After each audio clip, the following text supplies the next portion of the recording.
milhões. Não queira ser pego num desses fluxos. Você é simultaneamente queimado, sufocado e surrado até a morte.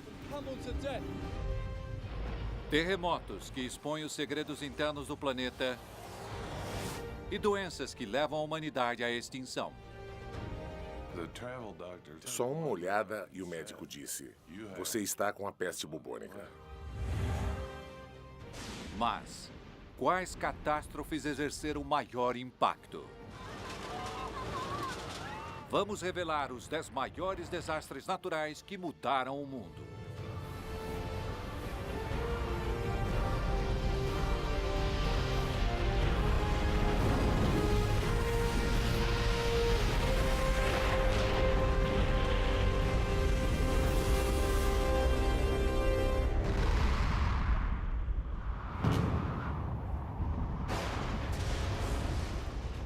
Um desastre natural. Momento em que a força da natureza vai de encontro à humanidade com resultados trágicos.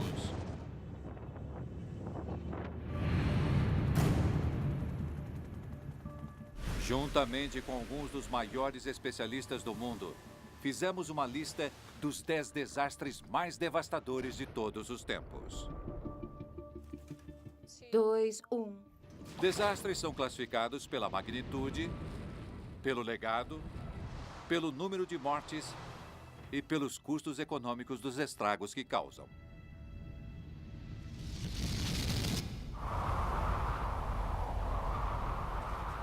O primeiro da lista é a implacável temporada de tornados de 2011, eleita sem dúvidas pela meteorologista Karen Kosiba. Primavera na região central dos Estados Unidos. Tornado no solo de Astola, Texas. Uma vasta região do Texas, às pradarias canadenses, se transforma em corredor de passagem de tornados. Não pare, continue andando, saia já daqui. Esta parte do mundo está acostumada a ciclones, mas a manifestação de 2011 surpreende. Minha nossa!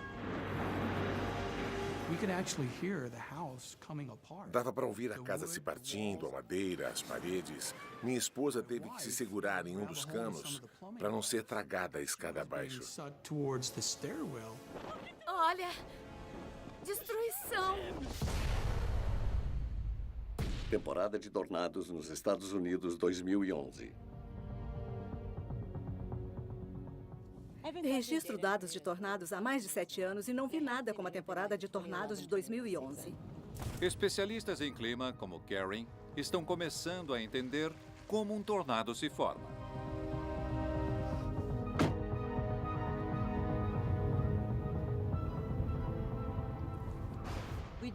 Sabemos o que é preciso para formar as tempestades que produzem tornados. São necessários principalmente 3 ingredientes. Em primeiro lugar, uma massa de ar muito instável. Também um cisalhamento do vento, ou seja, vários redemoinhos altos na atmosfera. E em terceiro, é preciso um gatilho, algo que inicie essas tempestades.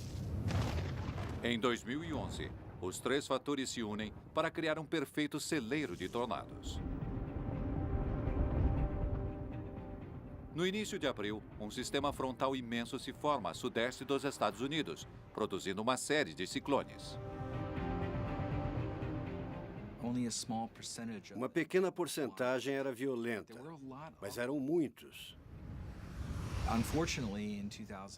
Infelizmente, em 2011, os tornados violentos assolaram cidades grandes e foi aí que tivemos as maiores adversidades, com mortos e feridos. 25 de abril. Início de uma sequência de tempestades que gerarão 343 tornados em menos de uma semana, matando 321 pessoas. Uma das manifestações mais fatais da história dos Estados Unidos. Uma manifestação colossal de tornados, provavelmente a pior que se pode ter. Em 27 de abril, um tornado impetuoso arrasa Tuscaloosa, Alabama. Um tornado grande e violento se aproxima do centro de Tuscaloosa. Vá para um local seguro imediatamente. A velocidade do vento de aproximadamente 300 km por hora faz 65 mortos. A destruição, em alguns casos, foi total e completa. Após os terríveis eventos de abril de 2011, maio começou misteriosamente sossegado até 22 de maio, quando um tornado gigante se forma. Em seu caminho, Joplin, Missouri. Minha filha veio do quarto dizendo: "A mãe da minha amiga falou de um tornado. Temos que nos proteger." O morador de Joplin, Tim Bartle, cresceu no corredor dos tornados. Mas até mesmo ele é pego de surpresa pela violência da tempestade. Em minutos, sirenes começaram a soar. Está chegando aqui! Liguem as sirenes! Estou avisando! O tornado passa arrasando os bairros a sudoeste de Joplin. Não pare! Não importa o que aconteça, continue andando! Restando E acontecido. com ventos a mais de 320 km por hora, a energia liberada é equivalente à detonação de uma bomba de 10 toneladas. Tem alguém aí? Olá! Vem aqui, querida. Venha. A casa não existia mais, a cozinha tinha sido destruída e havia partes de outras casas na nossa cozinha. E no meio do entulho, dava para ver um braço aqui, uma perna ali.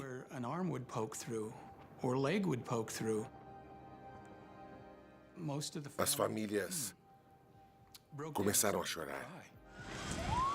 Deixando 158 mortos, o tornado de Joplin é o mais fatal dos registros modernos. E com mais de 2,8 bilhões de dólares em danos, também é o mais caro. Os 758 ciclones de abril foram o maior número registrado em um mês. Por essas razões, Karen Kosiba classifica a temporada de tornados de 2011 entre os 10 maiores desastres naturais. Além dos muitos tornados nos meses de abril e maio, tornados atingiram áreas habitadas e não era qualquer tornado, mas os tornados com as maiores velocidades de vento. São esses fatores que tornam essa temporada tão devastadora. Total de tornados, 1.691. Custo, 10 bilhões de dólares. Número de mortes, 550.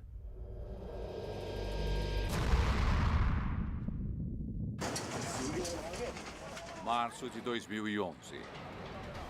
Um terremoto gigante balança o mundo no próprio eixo. O epicentro, 65 quilômetros da costa do Japão. No Japão, há tremores quase toda semana e uma incrível tecnologia para prevê-los.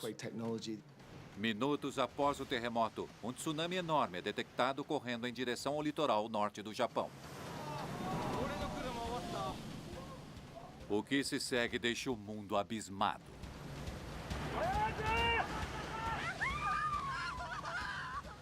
Destruição absoluta. Nenhum prédio ficou de pé. O terremoto e tsunami japoneses de 2011 foram os desastres naturais mais caros de todos os tempos, razão pela qual a engenheira costeira Alison Raby listou-os entre os 10. Terremoto e tsunami no Japão. O Japão tem um longo histórico com ondas grandes. A palavra tsunami significa em japonês onda de porto. E, devido a esse histórico, o Japão tem um dos sistemas de proteção mais sofisticados do planeta.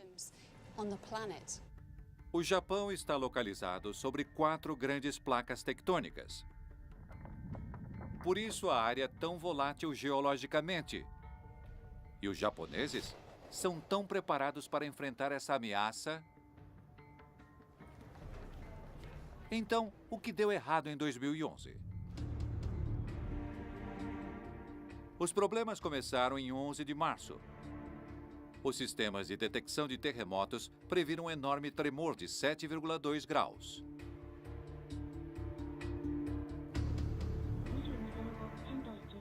Avisos foram emitidos. Chris Alderson mora no Japão há 13 anos. E aprendeu a encarar esses tremores como parte da vida. Terremotos são tão comuns que as pessoas não se preocupam muito. Alguns são tão pequenos que nem são comentados. Outras pessoas prestam alguma atenção, comentam rapidamente com os colegas e voltam ao trabalho. Às 2h46 da tarde, o terremoto começa.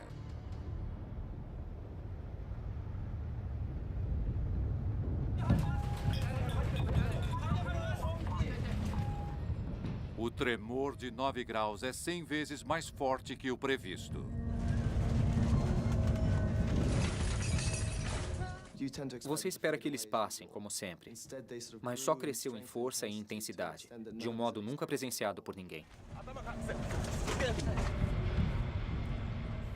É o maior terremoto da história do Japão, um dos 5 mais fortes já registrados. O epicentro do terremoto está a 65 quilômetros da costa leste do Japão, onde 300 quilômetros da crosta terrestre sobem 5 metros. É um fenômeno sísmico conhecido como terremoto megatrust submarino. A força das ondas de choque é tão enorme que o Japão se move 2,5 metros e o eixo do planeta é deslocado em 18 centímetros. Apesar da magnitude do tremor, medidas de prevenção limitam o estrago. O povo japonês é muito educado com relação ao comportamento durante esses desastres. Embora houvesse preocupação, não havia o pânico esperado. Tudo indica que a tecnologia protegeu os japoneses. Mas o terremoto é apenas a primeira fase do desastre duplo que enfrentariam naquele dia. O tremor origina um tsunami que se dirige ao litoral norte do Japão. Ellison Rabe está estudando porque os eventos de 2011 se transformaram em um dos piores desastres do tipo, a ponto de ficar entre os 10. Vamos simular um megatrust usando esta prancha articulada aqui, que representará a extremidade da crosta que se eleva nesse tipo de ruptura. Essa placa vai saltar repentinamente e levantar uma enorme massa de água. 3, 2, 1.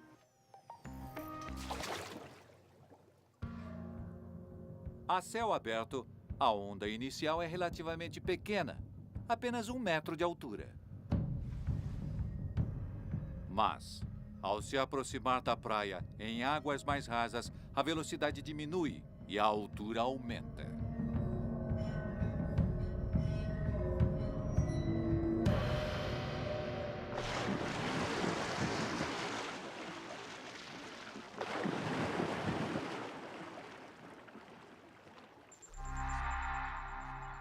Consciente de que terremotos podem causar grandes ondas, o Japão tem um sofisticado sistema de alerta de tsunamis.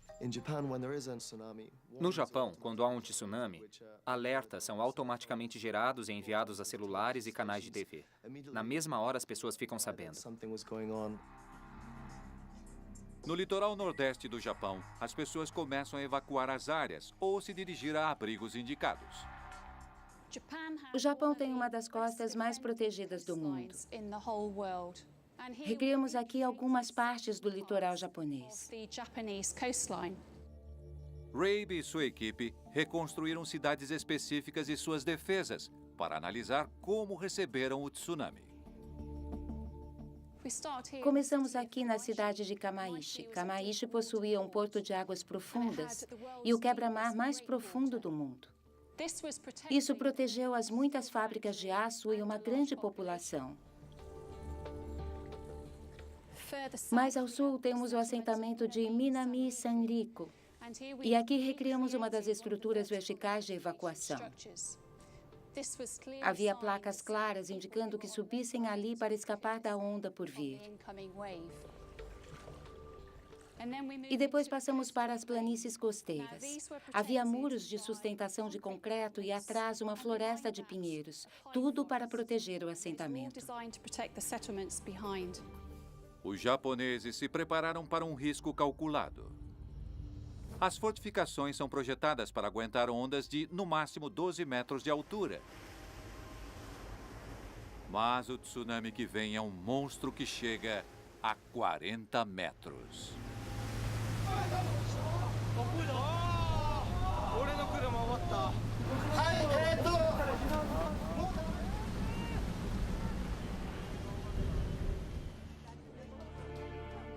Em Tóquio, Chris Alderson está chocado com o que vê. Vendo as imagens de centenas de milhares de pessoas perdendo as casas e sendo arrancadas de suas vidas cotidianas, foi algo que nenhum de nós compreendeu. Ellison Rabe recria o tsunami em miniatura.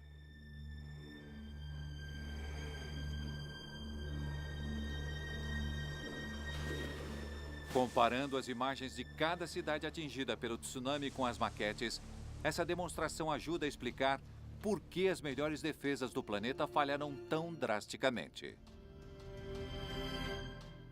Além das árvores não conseguirem segurar a onda, as toras se somaram aos escombros, tornando o tsunami ainda mais fatal.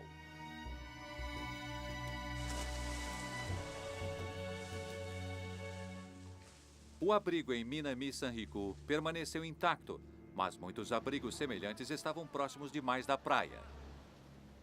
Mais de 100 terminaram submersos.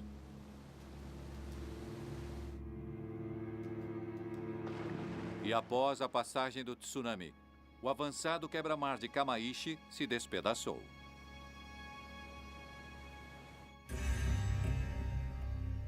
Para ajudar as vítimas, Chris Alderson foi ao norte alagado. Saímos da nossa vidinha cotidiana na cidade grande e viajamos para o que parecia o cenário de um filme pós-holocausto de ficção científica. Vimos pessoas arrancadas de suas casas, a magnitude da destruição e da morte. Havia um barco no meio da cidade e um caminhão grande no telhado de uma fábrica. Parecia outro mundo. Foi difícil acreditar que essa era a nova realidade. E o desastre fica ainda pior quando um reator inundado da usina de Fukushima Daiichi derrete.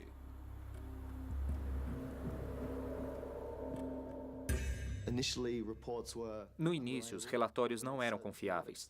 Não tínhamos certeza do alcance da radiação, nem se a situação ia piorar ou ser controlada. Graças à coragem dos funcionários da usina, a situação foi controlada.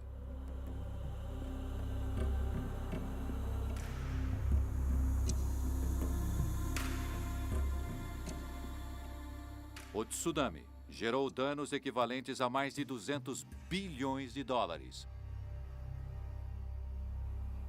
tornando-se o mais caro de todos os tempos. A escala de destruição foi absoluta.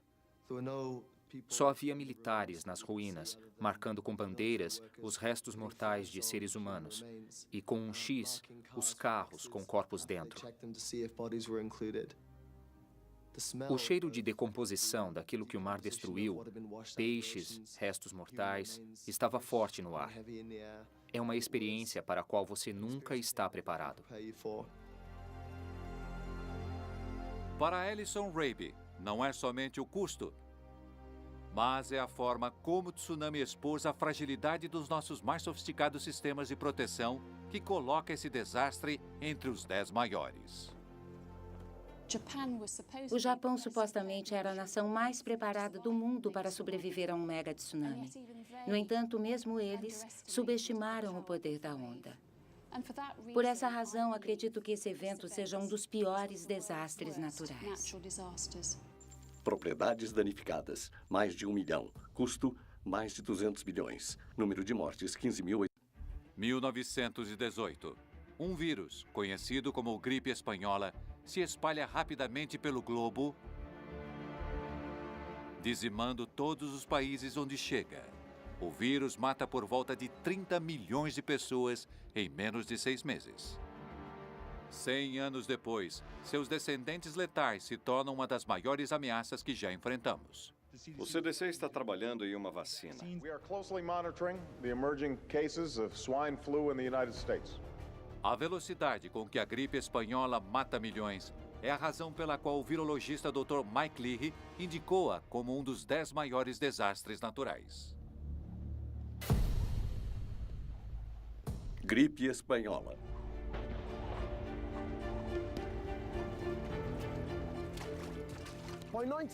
Em 1918, a Primeira Guerra Mundial estava chegando ao fim.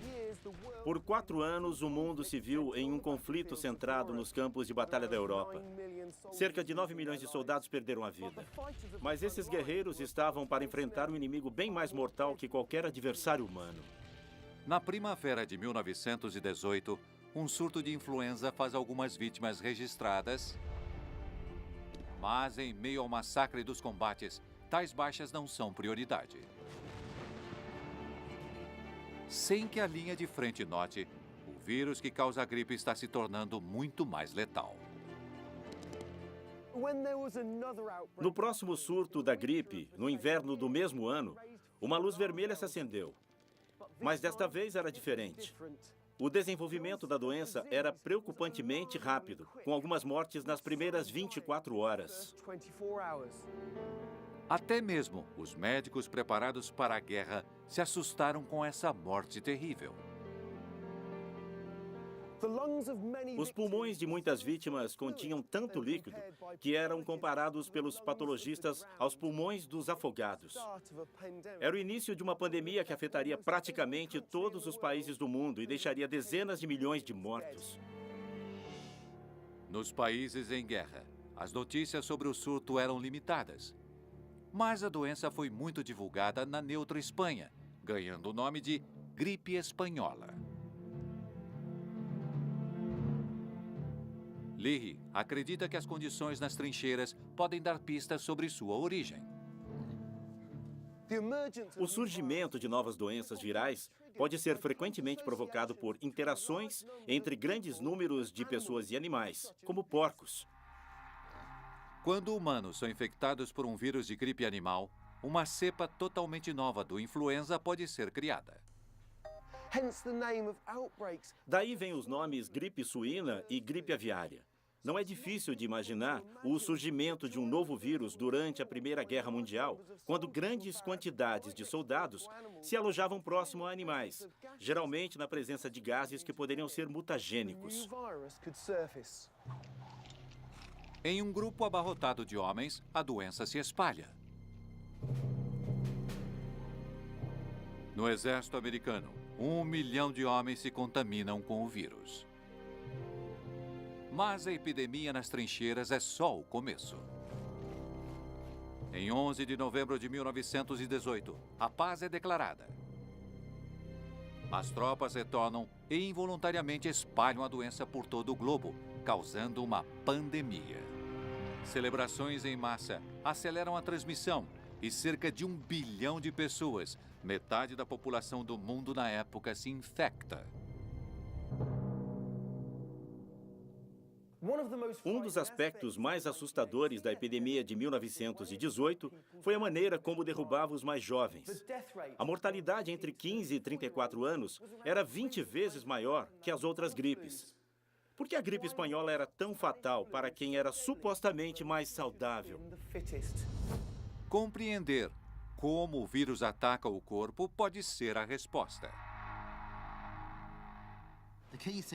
A questão da gripe espanhola e de outras pandemias é que o sistema imunológico ataca o revestimento do pulmão e líquidos e fluidos vazam. As pessoas começam a se afogar nos próprios fluidos. Devia ser horrível de passar por isso e de observar também. Há muitas descrições na literatura médica de pacientes ficando lentamente azuis. Enfermeiras e médicos já sabiam que esse era o fim. E não era exclusividade dos mais fracos e velhos, muito pelo contrário. Com certeza. Ser jovem e saudável contribuía, porque o que causava o dano aos pulmões era, em parte, o sistema imunológico e a chamada tempestade de citocina. O sistema imunológico começava a prejudicar os pulmões, o que permitia a entrada de líquidos e fluidos e o literal afogamento. Os vírus, descendentes da gripe espanhola, ainda arrebatam vidas no século XXI. Em 2009, a gripe suína H1N1 mata mais de 500 mil pessoas, levando a Organização Mundial da Saúde a dar o alerta de pandemia mais alto. A gripe suína é apenas uma das muitas doenças que remontam ao surto da Primeira Guerra Mundial. Outras doenças podem ter feito mais vítimas, mas nenhuma com tal velocidade. Em 12 meses, a gripe espanhola tomou a vida de 20 a 100 milhões de pessoas. Potencialmente, 10 vezes mais que o número de mortes de soldados durante 4 anos de guerra. Nos Estados Unidos, a epidemia reduziu a expectativa de vida em 10 anos. São estatísticas assustadoras que colocam a gripe espanhola na lista dos maiores desastres naturais. Contaminação global. Pessoas infectadas, 1 bilhão. Número de mortes, até 100 milhões.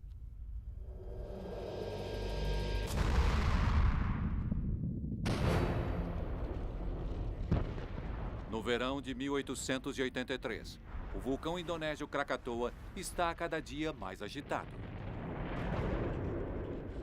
Em breve explodirá em meio às águas num espetáculo terrível que garantirá seu status emblemático. O professor Nick Petford lista esse primeiro desastre global entre os 10 maiores devido ao curso dramático que leva ao nascimento da vulcanologia.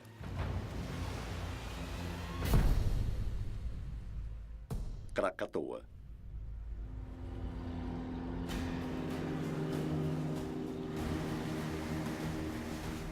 Petford viaja até onde se localizava o lendário Krakatoa.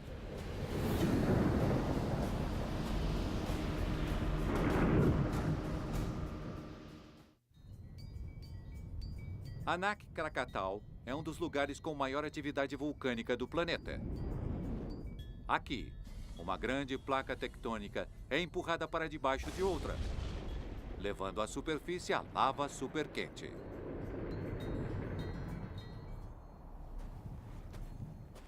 Desde os anos de 1950, o vulcão cresceu, em média, 4 metros por ano. Anak Krakatau é um clássico vulcão em forma de cone com um pico. Mas em 1883, o vulcão Krakatoa continha 3 picos separados. As pessoas achavam que eram 3 pequenos vulcões. Grande equívoco, porque debaixo desses vulcões havia apenas uma câmara de magma que, quando entrou em erupção, liberou energia suficiente para explodir toda a ilha.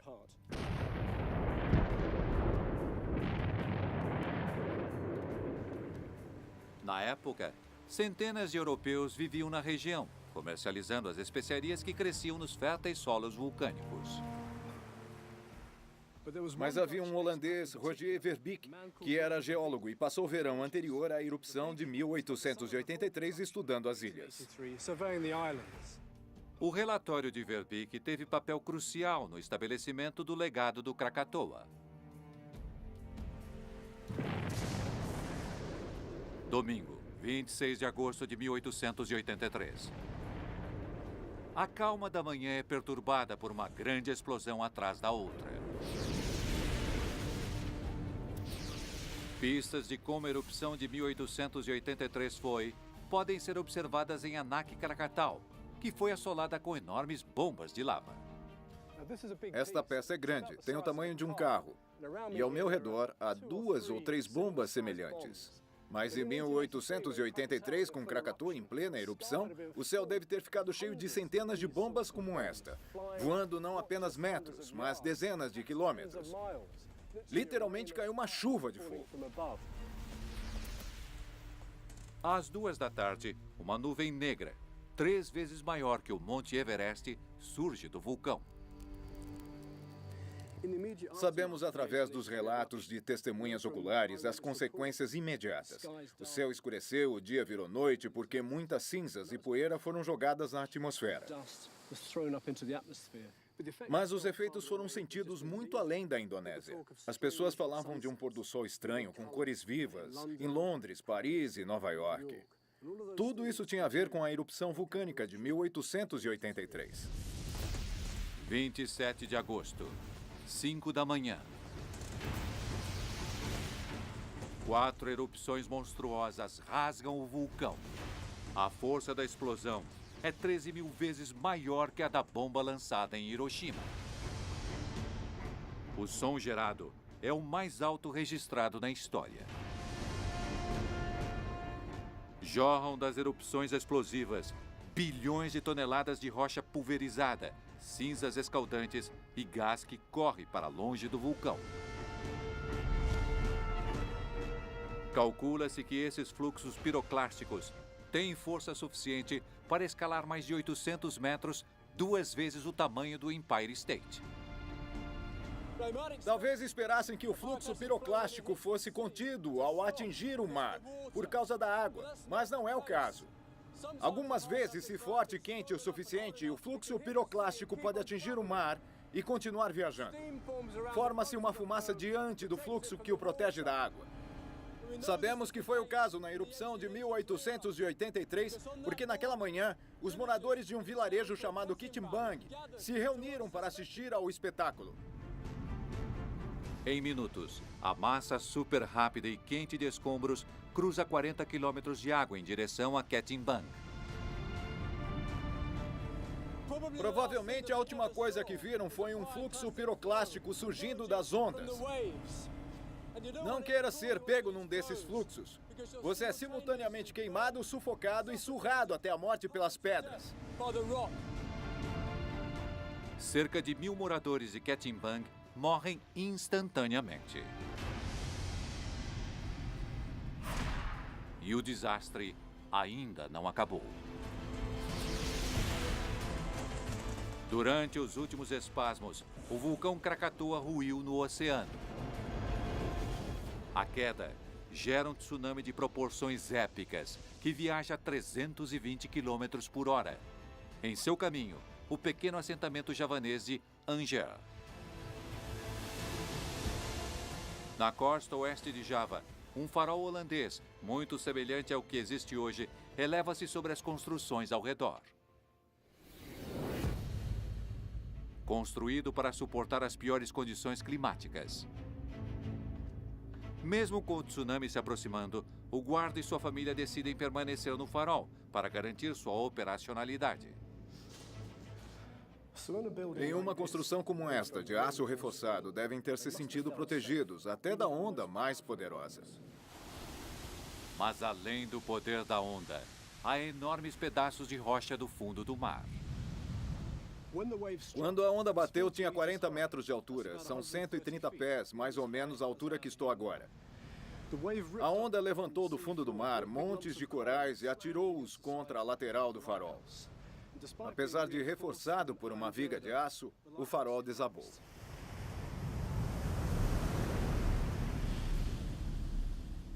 Esses tijolos são o que restou do desafortunado farol. Milagrosamente, o guarda do farol sobreviveu. Mas a esposa e a criança sucumbiram na água, junto com dezenas de milhares de pessoas. É o tsunami criado por um vulcão mais destrutivo da história. No pôr do sol de 27 de agosto de 1883, o Krakatoa não existe mais. O vulcão explodiu e se extinguiu.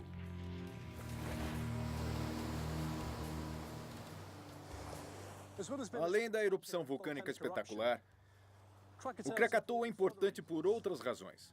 Pouco antes da erupção, cabos telegráficos submarinos haviam sido colocados entre Jakarta e o resto do mundo. Quando houve a erupção, as pessoas puderam acompanhar em tempo real como faríamos hoje pela internet. Nesse sentido, o Krakatoa foi o primeiro desastre global registrado. O geólogo holandês Roger Verbeek também exerceu um papel crucial na elevação do status do Krakatoa. Após a erupção, o relatório dele foi tão criterioso que serviu de base para uma nova ciência, a vulcanologia. Por essas razões, o Krakatoa está entre os 10 maiores desastres naturais de todos os tempos.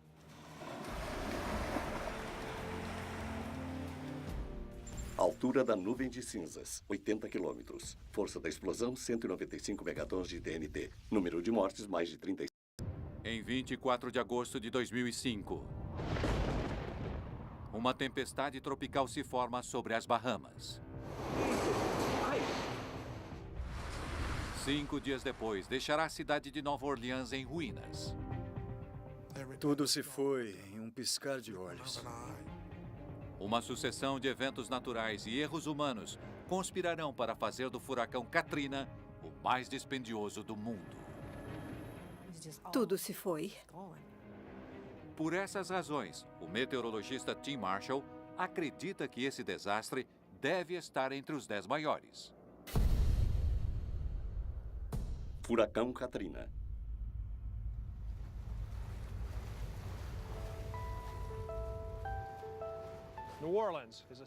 Nova Orleans é uma cidade cercada por água. Há 300 anos, era apenas um assentamento na barragem do rio Mississippi, muito acima do nível do mar.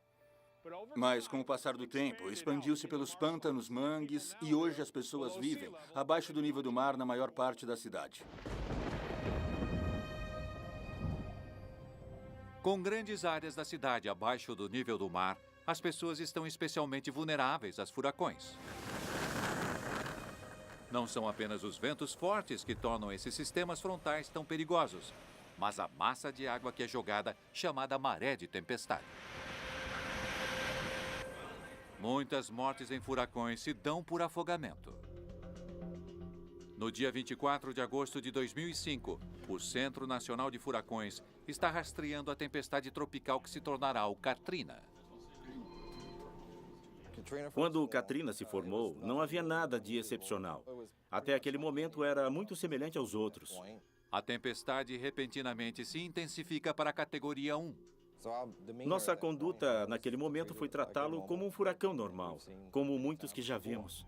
Como todos os furacões, o Katrina se forma quando uma massa de ar quente sobe do mar e cria ventos fortes e nuvens carregadas de umidade. Alimentado pelas águas extraordinariamente quentes do Golfo do México, o Katrina cresce rapidamente e vira um furacão poderoso. No Centro de Meteorologia, o Katrina toma conta das telas. As imagens de satélite revelaram um olho enorme. Nesse momento ficou claro que estávamos lidando com um furacão categoria 5. Os dados apontam que o Katrina atingirá Nova Orleans em menos de 24 horas. Tínhamos que começar a emitir alertas e pronunciamentos. Ordena-se que todos evacuem a área imediatamente. Quem pode, foge. 1 milhão de pessoas deixam a cidade. Mas muitos não têm condições de sair. Stanley e Betty Stewart moram no Baixo Distrito 9. Decidimos que não tínhamos condições financeiras de ir a lugar nenhum. Escolhemos ficar, rezar e torcer pelo melhor. Éramos 13 pessoas em praticamente 2 cômodos. Ficamos de cócoras. Mais de 100 mil pessoas ficaram para trás, esperando o que a natureza mandaria. Cobrimos então a porta com toalhas para impedir que a água pudesse entrar. Com um longo histórico de furacões, Nova Orleans é cercada por 560 quilômetros de diques de proteção.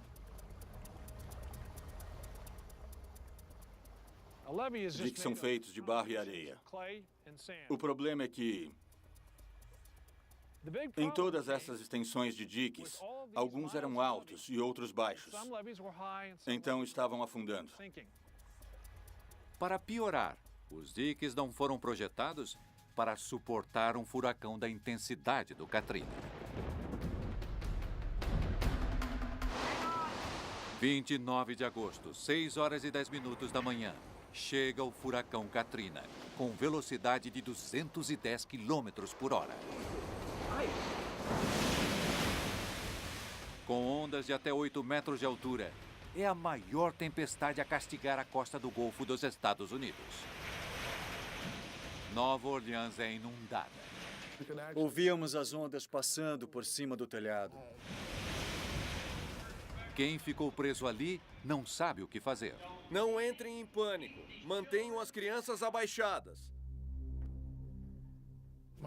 Meu irmão olhou para mim e eu disse: temos que rezar, porque o que vemos parece ser o nosso último dia no planeta. 2 da tarde. Os moradores do Baixo Distrito 9 têm um problema grave.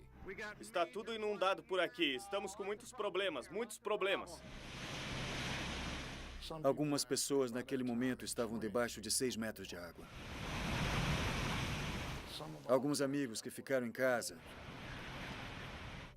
perderam a vida. 30 de agosto. O furacão vai embora. Os principais meios de comunicação estão fora de serviço. Nos perguntávamos se éramos apenas nós ali ou se tinha sobrado mais alguém.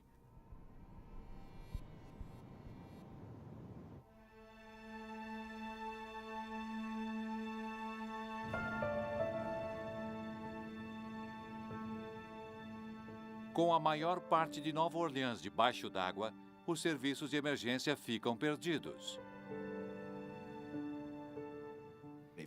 Conseguiram nos passar por rádio. O dique do canal da Rua 17 estourou e a água até o telhado das casas em Lakeville.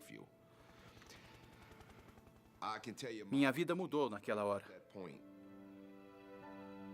Todo mundo entendeu que a situação era completamente nova.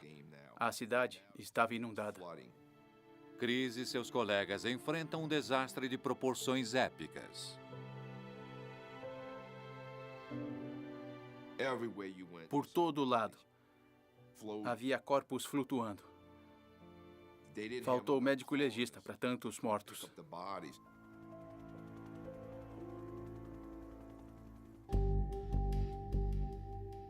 Os sobreviventes estão acampados no Superdome e no centro de convenções. As condições no centro de convenções estavam insuportáveis.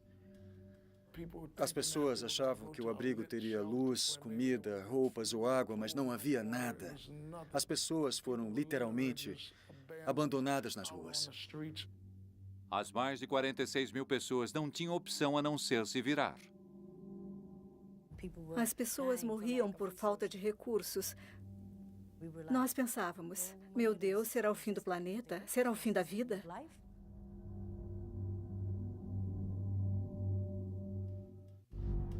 O fracasso das autoridades em resgatar e evacuar a área maximizou ainda mais o desastre.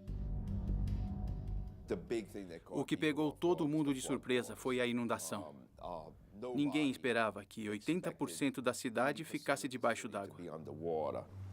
Passada quase uma década, 1 em cada 5 moradores ainda não retornou. E grandes áreas da cidade permanecem em ruínas. Estou passando pelo Baixo Distrito 9, uma das áreas mais violentamente afetadas pelo furacão Katrina. As pessoas não voltaram para a maioria das casas. Foram abandonadas e estão se deteriorando. É triste porque um bairro inteiro sumiu. Vai levar uma geração ou mais para reconstruir essa região. 2 semanas após o Katrina submergir Nova Orleans, o presidente George Bush se desculpou pela falha na administração das consequências do desastre. Katrina exposed serious problems in our response capability at all levels of government. And to the extent that the federal government didn't fully do its job right, I take responsibility. O impacto do erro humano é a razão pela qual Tim Marshall coloca esse desastre entre os 10 maiores. O furacão Katrina foi um desastre natural, mas que foi maximizado pelos efeitos do homem. O que aconteceu no Katrina chamou nossa atenção. Hoje os diques são mais altos e talvez até mais resistentes, mas esse desastre pode e vai acontecer novamente. Inundação de Nova Orleans, 80%. Custo, 108 bilhões. Número de mortes, mais de 1.700.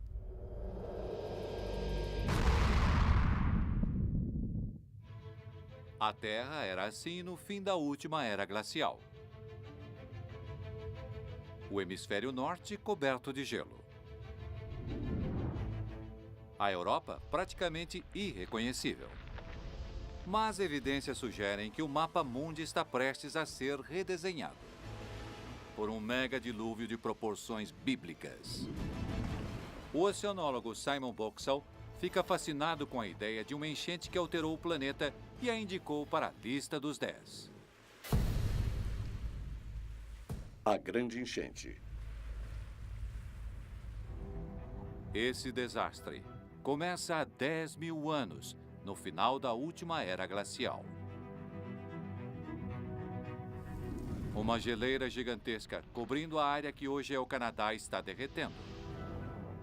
Com o degelo, forma-se um vasto lago de água doce, maior que o Texas. Certo tempo, a água foi contida por um paredão de gelo. Mas há 8.500 anos, esse gelo cedeu, despejando essa massa de água colossal nos oceanos de todo o mundo. O impacto nos níveis do mar, que já se elevavam, foi drástico. Subiram de 1 a 2 metros em um curto período de tempo.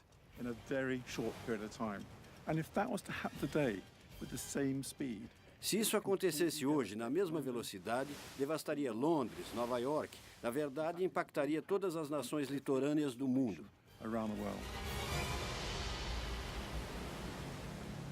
E no passado, a elevação do nível das águas que se espalharam pelo planeta também pode ter levado a um desastre.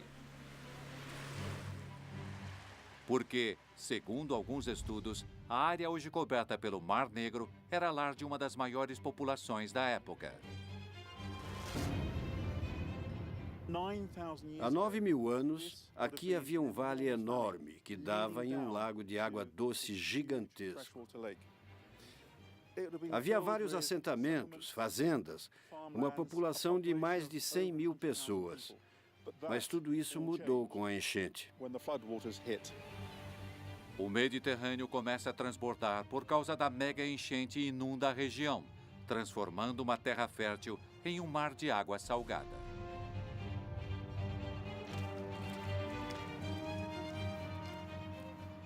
Simon Boxall se encontra com Konstantin Tcherev, que em 2011 participou de uma pesquisa no Mar Negro que o levou a uma descoberta surpreendente. Quando escaneamos o fundo do mar, encontramos uma formação muito incomum. Um tipo de morro circular, pouco comum no Mar Negro. Então decidimos mandar uma sonda para pegar uma amostra. Ao examinar cuidadosamente a amostra, os cientistas fizeram uma descoberta inesperada: minúsculos pedaços de madeira. Quando analisamos a madeira e datamos com carbono, descobrimos que era de 9.000 anos atrás. De onde acham que veio? O cenário mais empolgante é que esse morro submerso seja um assentamento humano, porque o tamanho, o formato e a altura batem exatamente com os assentamentos de terra encontrados em todo o leste europeu. Tcherev está certo de que a área que hoje está debaixo de 90 metros de água já foi terra firme. Tenho certeza absoluta disso. Para saber mais sobre o povo que habitava a região quando houve a enchente, Simon Boxall teve raro acesso a um incrível achado arqueológico.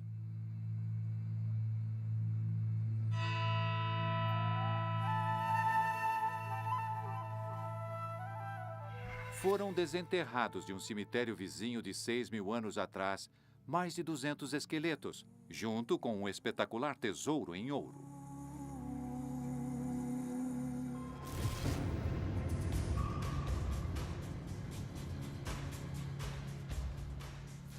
O especialista Risto Smolenov acredita que joias feitas com tamanha precisão são prova de uma civilização avançada. Por exemplo, estes são 2 objetos em ouro, separados e muito diferentes.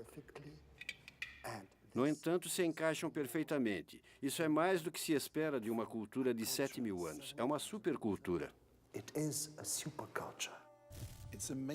É incrível ver a precisão das medidas em uma cultura tão antiga.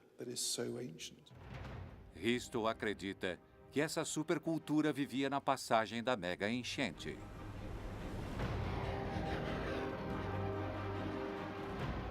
E acredita ainda que o êxodo desse povo teve um papel crucial no desenvolvimento da civilização ocidental.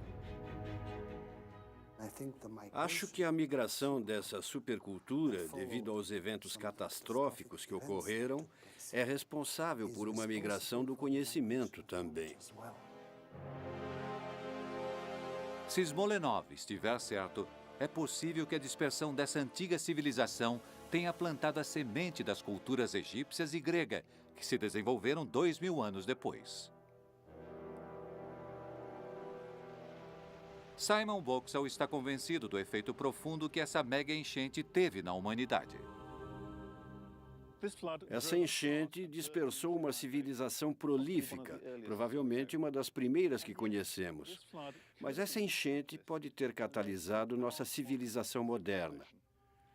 Por essa razão, acredito que essa enchente do passado mereça estar entre os 10 maiores desastres naturais do mundo. Volume de água, 10 milhões de quilômetros cúbicos. Elevação do nível do mar, 1,5 metro. Pessoas desalojadas, quase 150 mil. 1906.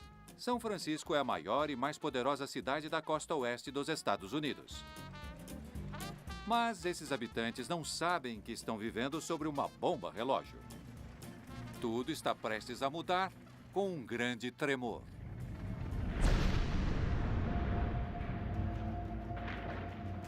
O sismólogo Thomas Jordan elegeu entre os 10 maiores esse evento, que sacudiu a Terra porque ajudou a desvendar os segredos internos do nosso planeta e revolucionou nosso entendimento sobre como podemos nos proteger dessas forças letais. Terremoto em São Francisco, 1906.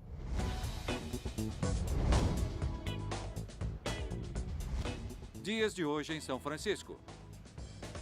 As famosas ruas em zigue-zague são uma pista de quão geologicamente ativa é a região. As ladeiras em São Francisco e pela Baía de São Francisco nos fazem lembrar que as forças que dão origem a elas são as mesmas que deram origem ao terremoto de 1906. Na época, é claro, que as pessoas não compreendiam que esta linda topografia estava relacionada a terremotos. Isso se tornaria evidente em 18 de abril de 1906. Na noite de 17 de abril, o famoso tenor Enrico Caruso se apresenta na Ópera de São Francisco. Em poucas horas, a cidade orgulhosa se transformará em uma área de desastre. Às 5 da manhã estava tudo calmo. E de repente, às 5h12, veio o terremoto. Um terremoto de 7,8 graus sacode a cidade. As ruas se racham e as pessoas entram em pânico. As pessoas perceberam que era um terremoto, mas poucos compreendiam de onde vinha. E o que aconteceria em seguida. Prédios que não foram projetados para suportar terremotos desabam.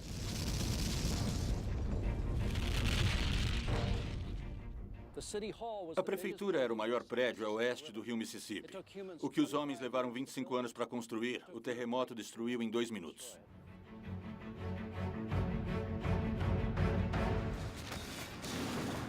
Os moradores não têm que lidar apenas com a destruição de suas casas. Os tremores racham encanamentos de gás. Basta uma faísca para incendiar tudo.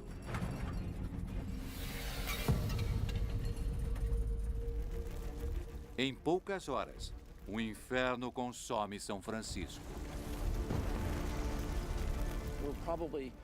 Provavelmente se iniciaram 50 incêndios nessa região de São Francisco, que se uniram para formar uma fogueira gigantesca que consumiu, só no primeiro dia, todo o centro comercial da Market Street. E as chamas se espalharam no segundo e terceiro dia, a oeste e norte, até Fisherman's Wharf. Durante aqueles 3 dias, a cidade foi praticamente destruída pelo fogo. Após 3 dias, o fogo se extingue sozinho deixando um cenário de destruição total. 80% da cidade está em ruínas. Mas o que houve em seguida é o que coloca o terremoto de 1906 entre os 10 maiores desastres.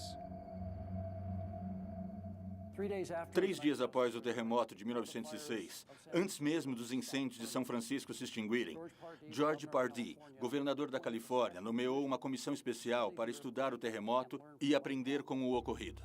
Ficou a cargo do professor Andrew Lawson e sua equipe, da Universidade de Berkeley, conduzir o primeiro estudo abrangente sobre um terremoto. O relatório de Lawson, em 2 volumes, representa um avanço incrível no entendimento de como os terremotos funcionam. Na época, se pensava que a falha geológica que fica próxima a São Francisco tivesse sido causada pelo tremor. Mas o relatório de Lawson confirmou que era exatamente o contrário. Ele culpou a falha de San Andreas pelo desastre de 1906. É uma revelação que ajudou geólogos como Alan Lester a compreender melhor o mecanismo dos terremotos.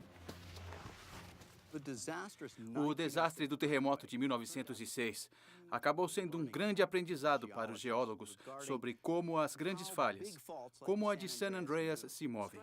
Falhas transcorrentes como a de San Andreas têm a capacidade de produzir muita tensão e estresse dentro da Terra.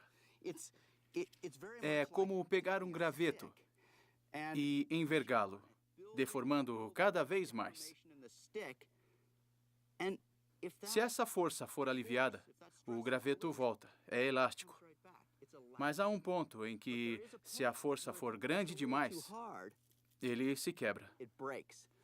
Foi o que ocorreu em 1906 e com a maioria dos grandes terremotos que ocorreram na região de San Andreas.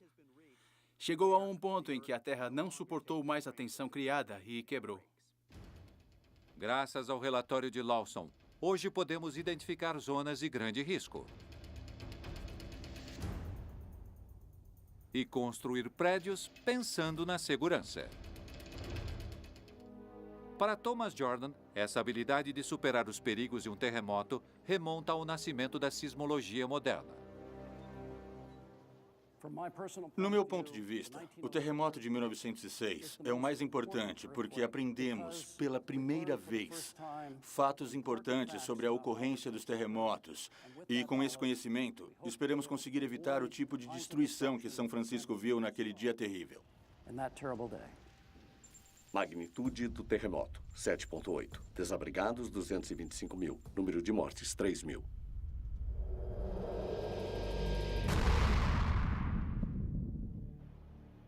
(7 de junho de 1783). Por semanas, um estrondo soando das profundezas da Terra perturbou a paz do interior da Islândia.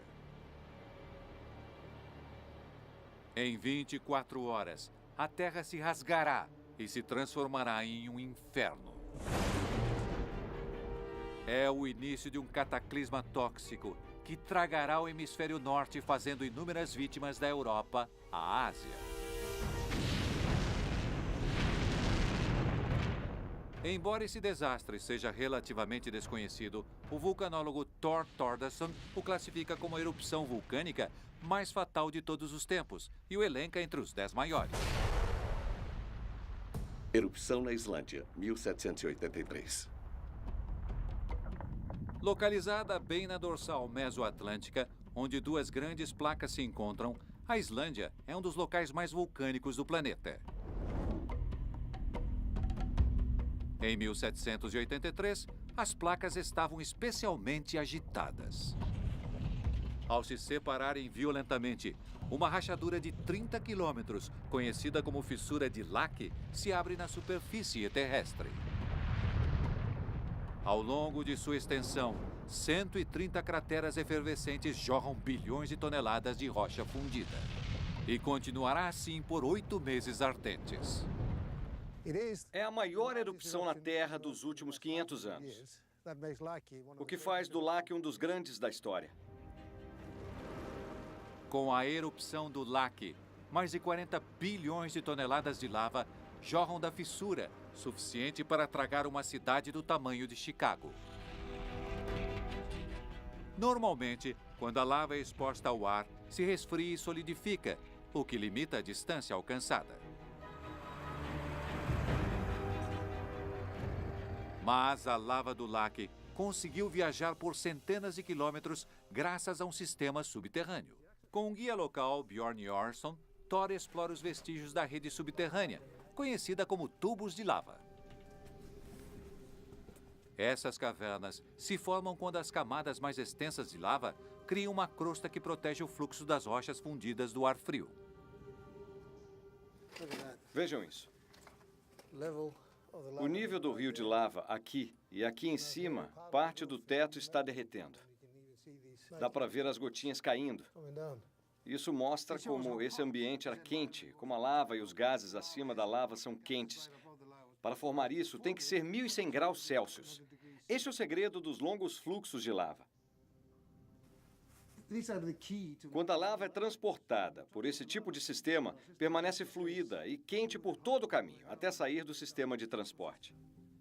Viajando pelos tubos, a lava do lac percorreu 60 quilômetros antes de voltar à superfície. No total, as rochas fundidas arrasaram 20 vilarejos. O lac também libera milhões de toneladas de cinzas e gases tóxicos, contaminando o solo e as plantações. 3/4 das ovelhas da Islândia e mais da metade de toda a criação morrem. E as pessoas também.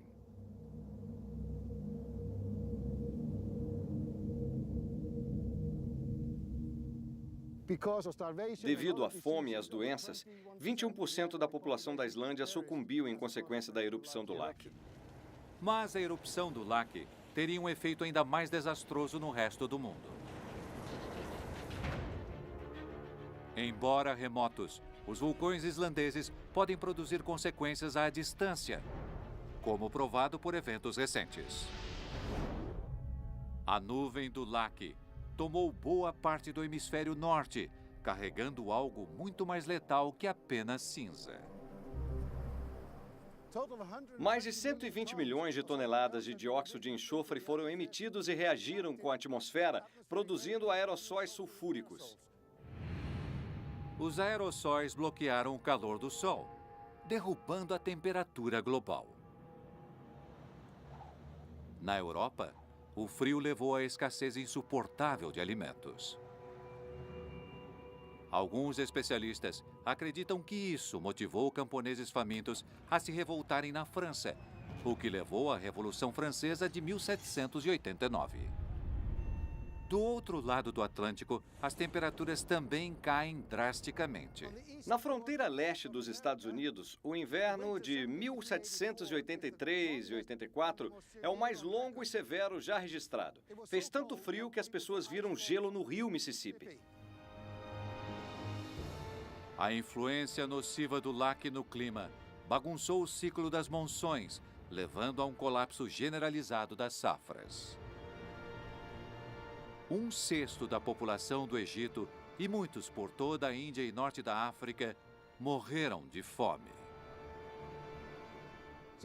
No total, o lac deve ter causado a morte de mais de 2 milhões de pessoas em 1783. Apesar da localização remota, o lac exerceu um grande impacto em todo o planeta. Alterou o clima global e causou fome mortal até na África e na Ásia. O impacto na natureza, na atmosfera, no clima, nas pessoas e na história, na minha opinião, torna esse um dos desastres naturais mais importantes. Duração da erupção, 8 meses. Lava lançada, 42 bilhões de toneladas. Número de mortes, mais de 2 milhões. –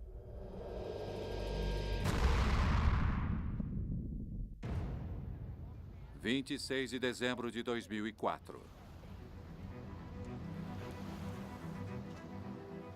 Turistas relaxam nas praias do Oceano Índico.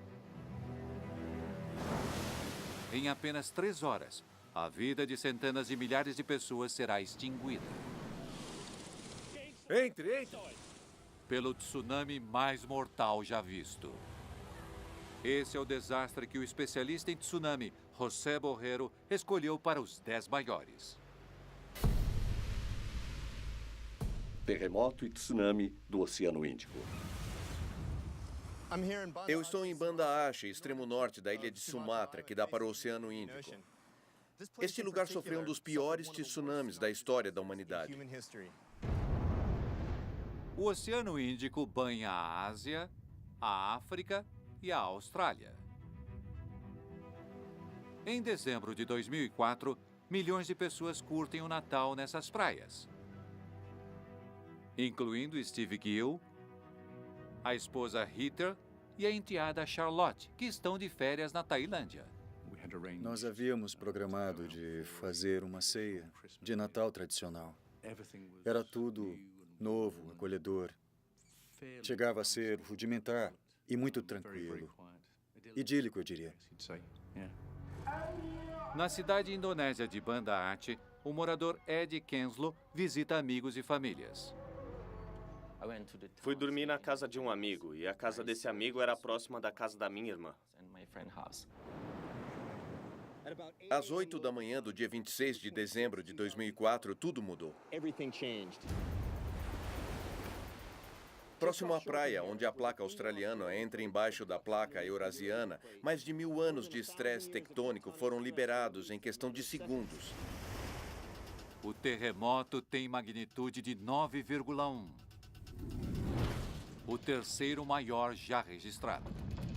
A placa eurasiana sobe 20 metros, deslocando bilhões de toneladas de água.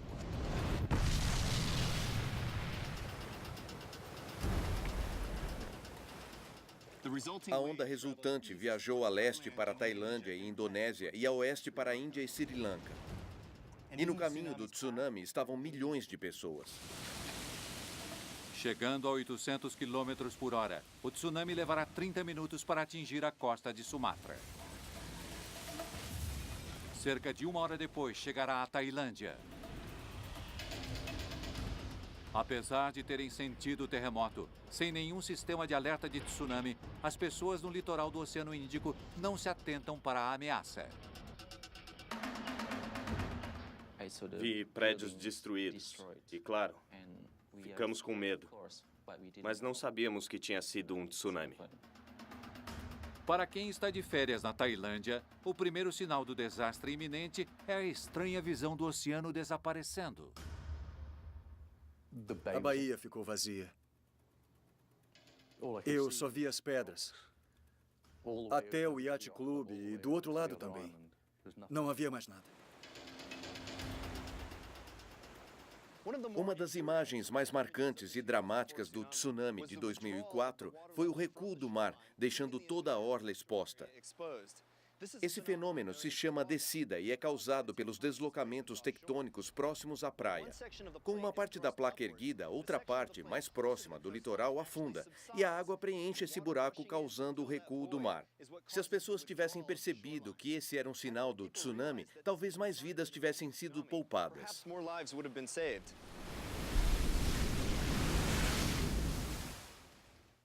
Nessa hora, as pessoas deveriam ter começado a correr. Mas a visão curiosa atrai as pessoas à praia. Era bizarro, mas fascinante. Cheguei a sair rapidamente para olhar, mas lá fora pensei, isso não está certo. Está errado. Não sei exatamente como, mas está errado. Quando muitos resolveram reagir, era tarde demais. Eu, minha esposa e minha enteada conversamos sobre o que fazer, mas basicamente não conseguimos realizar. Às 8h15 da manhã, o tsunami atinge o norte de Sumatra. A cidade de Banda Aceh, lar de mais de 250 mil pessoas, vivencia toda a sua força.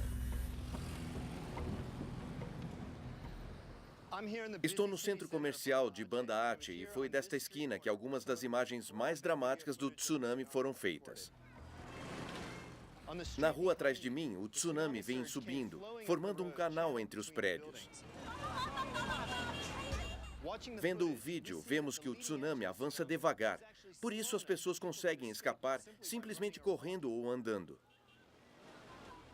Mas essa região de Banda Aceh é muito distante do oceano e as pessoas não sabiam o que fazer. A profundidade e velocidade aumentam tanto que o único jeito é subir em algum lugar. E foi isso que esse cinegrafista amador fez. Ele subiu aqui.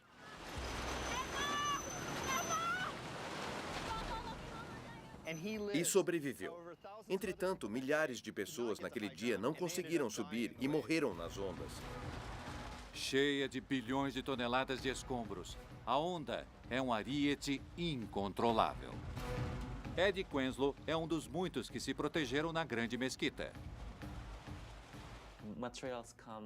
Vinham materiais como ferro, pedras, rochas, camas, camisetas, motos, carros. Havia pessoas no meio daquela água e todo tipo de material.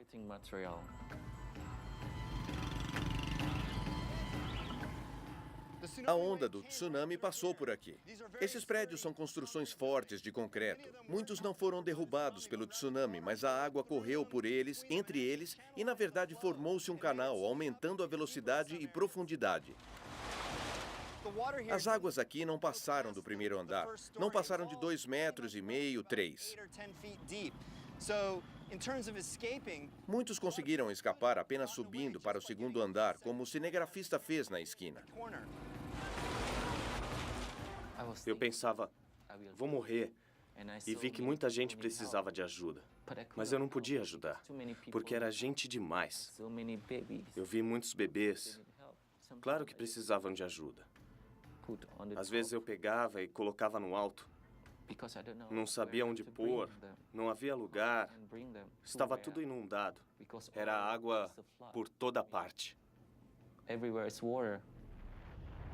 30 minutos após atingir Banda Aceh, o tsunami devasta a ilha tailandesa de Phuket. Entre! O bangalô de Steve Gill está bem no caminho. Acho que paramos de falar quando ouvimos o bramido do mar.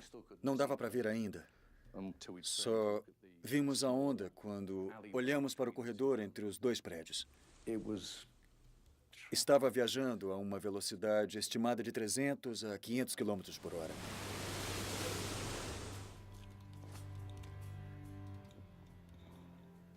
Isso foi... A paisagem foi coberta pelas águas 9 metros de altura. Naquele momento não havia o que fazer. Nada. Lembro de ser atingido pelas águas. Para falar a verdade, eu não tinha nenhuma esperança de sair dessa. Era o fim de tudo. Era tamanho poder que não há espaço para um plano de fuga.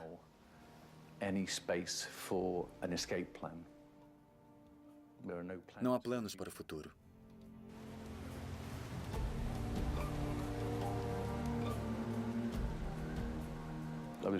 Eu fui encontrado, parado, em meio aos destroços, a uns 500 metros. Embora logo tenha encontrado a enteada, Steve nunca mais veria a esposa viva. Nos 20 minutos seguintes, 3 ondas gigantes de até 10 metros vão de encontro ao pequeno resort. 1.000 toneladas de água invadindo cada metro de litoral. Praia a praia, onda a onda, o tsunami traz morte e destruição. Na Tailândia, faz mais de 5.000 mortos e 3.000 desaparecidos. Na Indonésia, o tsunami acabou com Banda Aceh. Eu não conseguia entender por que eu perdi meu melhor amigo. Eu fiquei pensando, Por que Deus não me levou no lugar dele? E minha tia também. Não encontramos os corpos deles. Meu primo, muitos primos faleceram e não encontramos os corpos. No total, as ondas atingiram 14 países do Oceano Índico, fazendo vítimas até mesmo na África. O número de mortes final fará do tsunami de 2004 o mais letal de todos.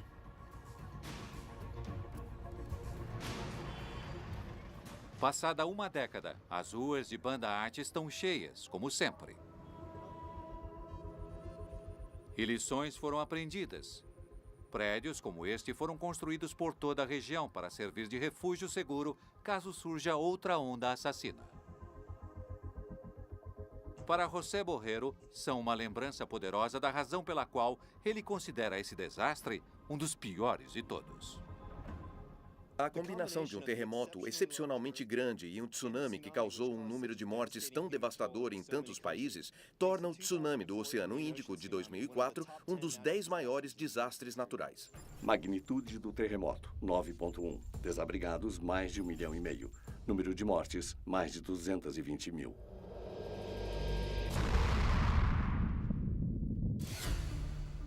O ano é 1348. Por todo o mundo, as pessoas contraem uma estranha doença. Morre tanta gente que a população da Terra fica próxima da extinção. É um assassino ancestral que até hoje pode atacar sem aviso prévio. Eu não podia mexer um dedo. Não conseguia comer, beber, mexer o globo ocular, nem piscar.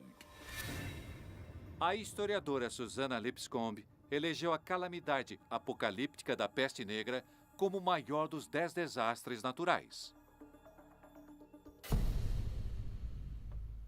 A peste negra.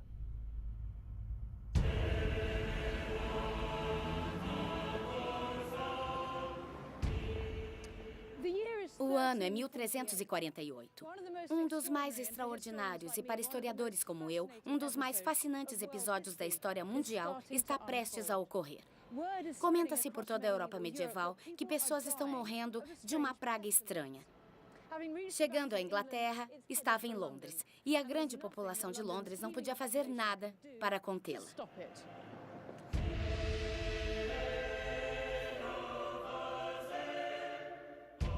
Estranhas protuberâncias negras aparecem no pescoço e virilha das vítimas, chamados bubões. Daí o nome peste bubônica. Em 10 dias de desenvolvimento dos sintomas, mais da metade dos infectados tem uma morte agonizante.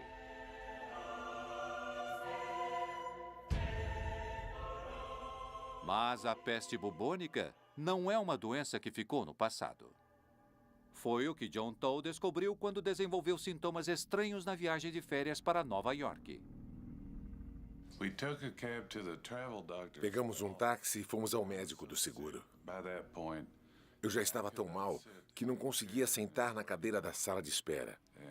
Eu me deitei no chão. Só com uma olhada, o médico disse: "Você está com a peste bubônica." Com a condição piorando rapidamente, John e a esposa Lucinda correram para o hospital. Naquele momento, eu já estava totalmente passado. Sugeriram que eu fosse colocado em coma induzido. Lucinda e eu conversamos um pouco. Achamos que seriam 2 ou 3 dias. Acabaram sendo 90 dias.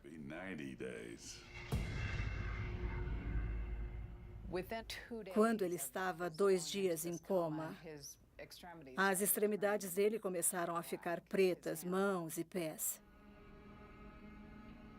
Hoje, no Ocidente, as chances de pegar a chamada peste negra são mínimas. Mas no século XIV, as condições eram perfeitas para a peste se espalhar rapidamente.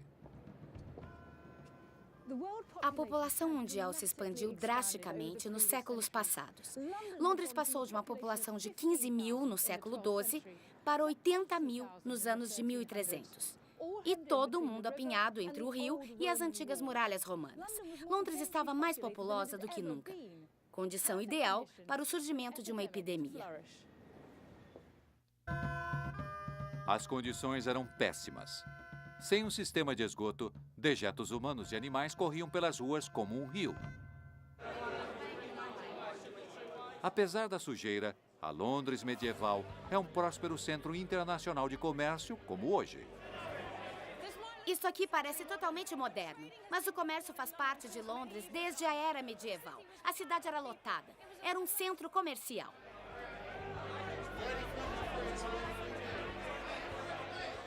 Devido à demanda por sedas e especiarias, surgiu o comércio internacional. Londres estava cheia de importações exóticas e pessoas de todo o mundo. Além de mercadorias e pessoas, Londres também estava recebendo algo indesejado, algo trazido ao litoral inglês.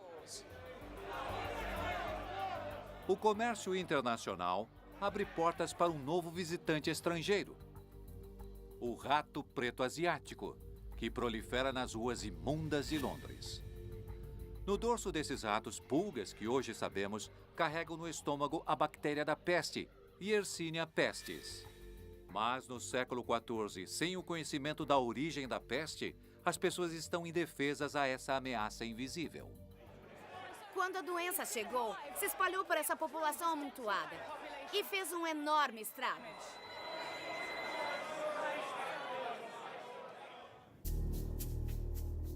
Embora pouco comum, ratos com pulgas infectadas ainda são encontrados em regiões dos Estados Unidos. Vivemos num sítio de 2 hectares na zona rural. E deve ter centenas de roedores nesses 2 hectares. 1/3 deles pode ter a peste. Basta uma picada de pulga infectada. O sistema imunológico de John não tem como impedir a reprodução da bactéria. Com John ainda em coma, Lucinda tem que tomar uma decisão de vida ou morte. A Lucinda me acordou dia 14 ou 15 de janeiro e disse: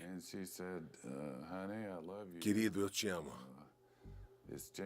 Hoje é dia 15 de janeiro e suas pernas foram amputadas." Se eu não tivesse permitido, acho que John não estaria vivo. E eu estava determinada a fazer tudo o que estivesse ao meu alcance para que ele vivesse. Então foi muito, muito difícil e horrível. Mas tomei a decisão e autorizei que amputassem as pernas dele.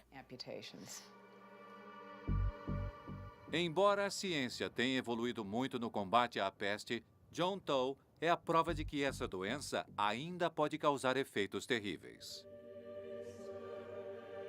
Na Europa do século XIV, só resta enterrar os mortos. A exumação de vítimas da peste indica a terrível velocidade com que a doença mata assim que transpõe as muralhas da cidade. Este é o esqueleto de uma vítima da peste do século XIV? Sim, é. É uma mulher e foi encontrada no cemitério de East Smithfield. Imagino que ela seja uma entre muitos. Sim, só nesse local encontramos 600. Mas acreditamos que vários milhares foram enterrados. Foi uma alta e rápida mortalidade. Na Inglaterra, mais de 1/4 de toda a população sucumbe à peste negra.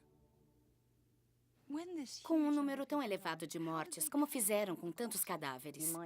Em catástrofes como essa, imaginamos as pessoas sendo amontoadas em grandes covas, enterradas aleatoriamente.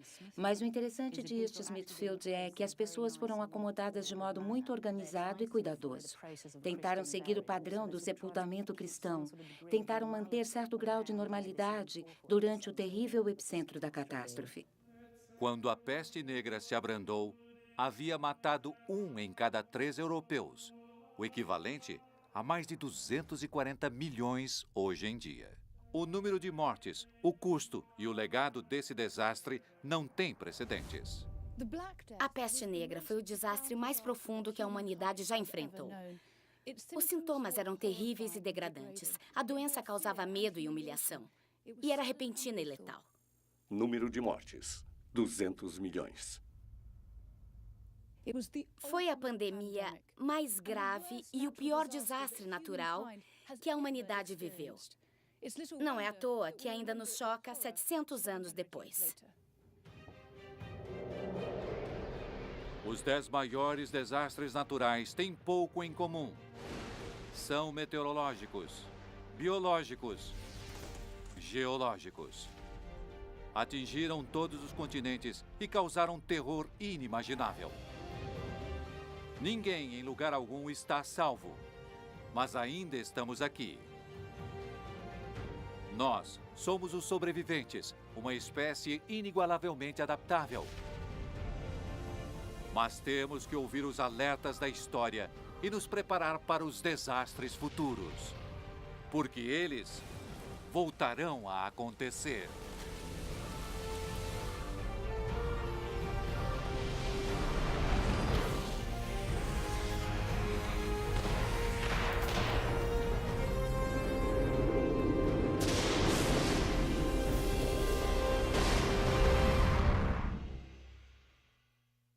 Este